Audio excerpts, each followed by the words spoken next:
Labrīt, pareizs laiks ir 20 metri sekundē, un mēs ar Martu esam Ziemupē! Mums blakus sēž deputāts, šerifs, bibliotekārs, Gids. ja vajadzētu veikalnieks ar. Nē. Bet visādi citādi Muzeja vadītājs. Kultūras cilvēks. Nē. Ne, Daina. Kā ir ar tiem ziemviešiem? Vecpiebalgā ir tā, ka ja tu neesi 7 dzimtās dzīvojis Vecpiebalgā, tu par īstu vecpiebaldzēnu nevar skaitīties. Kā ir Ziemupē? Ziemupē ir tā, ja viņš ir atbraucis te un iedzīvojies un prom nebraucis, tad viņš ir ierakstīts uzreiz. Tā jau arī tāds melnais punkts tavā dzīves gājumā, ka tu neesi dzīvus Ziemupieti, ja? Nu, neko nevar darīt, katram savu trūkumu. Bet, tā kā ejot pa Liepāju, pa Vencelu, pa Rīgu, tu jau tā kā redzi tur, ka tas ir ziemupnieks, kas tur nāk. To ziemupnieku jau nav nemaz tik daudz. No 777 reiz aptumšotajiem ir palikuši 170–180. Ja? Un tad, kad pēc padomi gadiem Ziemupē ieklīdz svešs cilvēks, tad mēs, ticiet vai nē, mēs zvanījām uzreiz policijai, jo mums likās, ka svešam cilvēkam tas Ziemupē vienkārši nav jābūt. Viņš vienkārši floris tikai lasīja smilgas, bet mums likās, nevar tā būt. Viņš te kaut ko mums grib atbraukt un nelabi izdarīt. Ne? Tas slēgtās zonas sindroms nāk līdzā? Mēs bijām tā ietekmēti, ka mēs dzīvojām paši tā, kā mēs dzīvojām. Pie mums nokļūt nebija tik viegli. Tā tik ir paranoja, Daina. Pārgāja jau, paldies Dievam. Bet kas bija tie 777 aptumšotie? Tā kādreiz mācītājs no kanceles esot rājies. Tāpēc, ka ziemupnieki savus mācītājus ir cienījuši.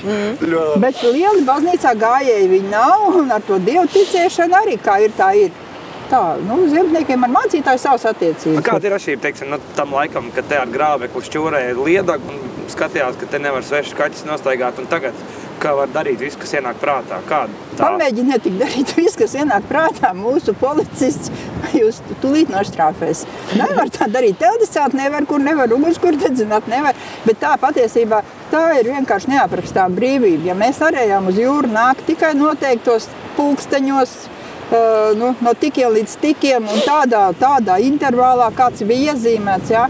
Un tad tiklīdz bija pēdas uz ecējumu, tā uzreiz robežsargi bija klāt, un nepatikšanas bija lielas. Un, ja kāds jau bija aizgājis mājās, tad to noķēra, ved uz jūrmalu, lika iet atkal pāri, salīdzināja pēdas. Nekāda joka jau nebija. Tā kā, tagad dzīve ir pavisam savādāk. Jūs pazīstat to Ziemupieti, kurš nekad nav bijis pie jūras? Jūs domājat Teodoru vai ko? Bet, ziniet, pat ir tā, ka varbūt vispārējais turisms, es nezinu. Kas tas tāds ir vispārējais turisms? Bet, skatoties uz to, ka citi brauc to jūru skatīties, ziemupnieki arī sāk skatīties. Viņi sāk novērtēt to, kas viņiem ir, to, kas viņiem ikdienā ir bijis pierasts. Agrāk ziemupnieks uz jūru sāļoties nenāca, jo tā bija tāda pilnīgi nekur neiederīga vaļošanās. Tas bija nepieklājīgi. Man arī kādi 5 gadu pakaļ, kamēr es pie Martas pieradu. Bet tu atceries pirmā diena, kad Krieva armija aizgāja un bija pirmā diena, kad jūs varat nākt vienkārši uz jūru, jūs kaut kā to atzīmējāt, vai tas bija vienkārši procesā? Neievērojot tā īsti? Mēs neatzīmējam. Patiesībā mēs jau varam būt arī pateicīgi tai armijai, jo tas slēgtās zonas rezultātā mums tad nav viss piebūvēts, nav māja pie mājas, mums neviena žoga Ziemupē nav. Kāpēc tāds nosaukums? Kāpēc tāds nosaukums Ziemupe? Vai tur ziemā ir kāds sakars? Tāpēc, ka Ziemupē cauri tek ziemas upe. Ziemupe. Kādreiz teica tā, ka tā esot upīte, kuru ziemā nekad nav aizsalusi. Vienmēr esot bijusi strauja un tecējusi, bet tagad to ūdeņi ir tik maz, ka upītes vasarā praktiski nav. Un tagad smējās, ka pa jaunam. Mums ir tā, ka ziemā upe ir, vasarā nav. Tad ziemas upe, Ziemupe. Jā, un vēl tie, kas atbrauc no ārvalstīm, tie saka Winter River. Tam ir tāds nosaukums skaists. Agrāk jau ziemupniekam katram gandrīz bija mājās laiva, viņi gāja jūrā. Un tagad arī iet ar citu. Bet varēja tad iet jūrā? Padomā, kas nevarēja iet? Nevarēja.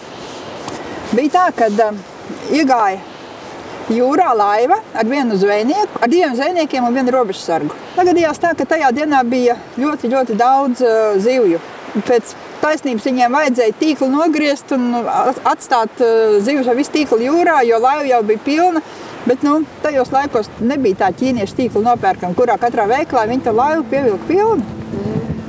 Un pamalu gāja robežas apsardzes skuterītes, Un tas bija liktenīgs tā laivai. Laiva piesmēlās, apgāzās. Viena no zvejniekiem ar visiem tīkliem tūlītās ieraudz zelmē.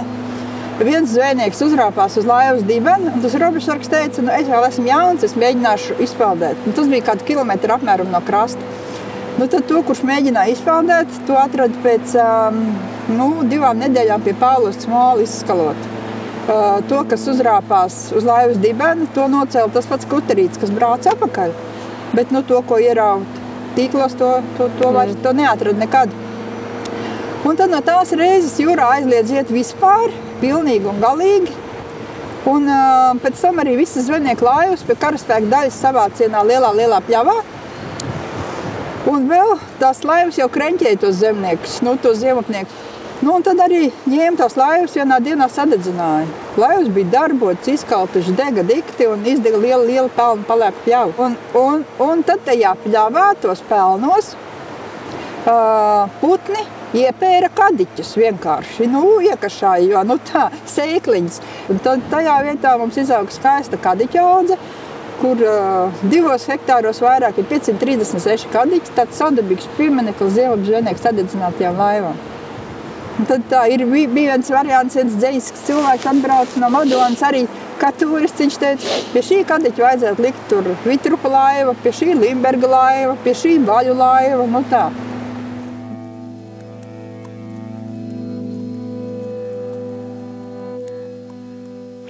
Ziniet, Daini, kāds ir tiešais sakars Kurzemē ar Latgali? Nespēju gan iedomāties. Mums ir gan daži latgalieši atceļojuši, pie mums dzīvo, par ziemniekiem kļuvuši. Mūsu gadījumā tas ir Pauls Timrots. Pauls Timrots tagad ir Rēzeknē.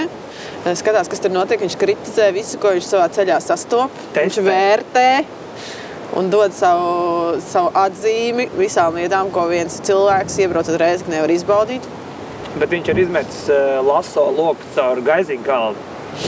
Un tur bija lielais bumbu vakar.